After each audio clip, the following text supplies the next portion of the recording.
புதுச்சேரியில் 9ஆம் வகுப்பு மாணவியை கடத்தி பாலியல் வன்கொடுமை செய்த சம்பவம் பெரும் அதிர்வலைகளை ஏற்படுத்தியுள்ளது. காதலன் என்ற பெயரில் நண்பர்களுடன் சேர்ந்து சிறுமியை சீரழித்தவர்கள் மீது கடும் நடவடிக்கை எடுக்கப்படுமா? புதுச்சேரியை சேர்ந்த 14 வயது சிறுமி அங்குள்ள பள்ளியில் 9ஆம் வகுப்பு படித்து வருகிறார். கடந்த 2 நாட்களுக்கு முன்பு பள்ளிக்கு சென்ற சிறுமி மாலையில் நீண்ட நேரமாகியும் வீடு திரும்பாமல் இருந்துள்ளார். அதிர்ச்சி அடைந்த பெற்றோர் சிறுமியை பல இடங்களில் தேடியுள்ளனர். எங்கு தேடியும் கிடைக்காததால் செய்வதறியாமல் திகைத்துள்ளனர். இருந்தபோதும் பெற்றோர் போலீசில் புகார் அளிக்காமல் இருந்துள்ளனர்.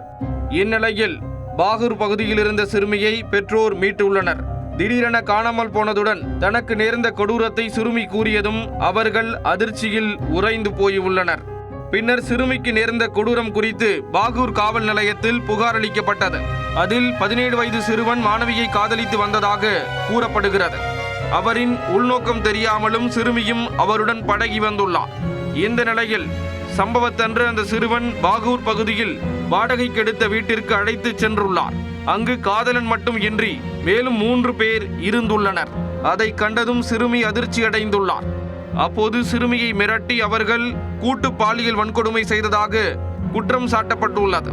இதையடுத்து 3 சிறுவர்கள் உட்பட 4 பேர் மீது போக்சோ பிரிவின் கீழ் போலீசார் வழக்கு பதிவு செய்தனர்.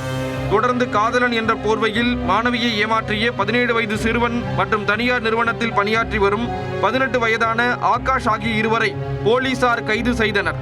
எஞ்சிய 2 சிறுவர்களையும் பிடிக்க தேடுதல் வேட்டையில் இறங்கினர். கொடூர செயலில் ஈடுபட்ட 4 பேரில் ஆகாஷ் தவிர்த்து மற்ற 3 பேரும் பள்ளி படிப்பை பாதியிலேயே விட்டுவிட்டு வெட்டியாக ஊர் சுற்றி வந்தது விசாரணையில் தெரிய வந்தது.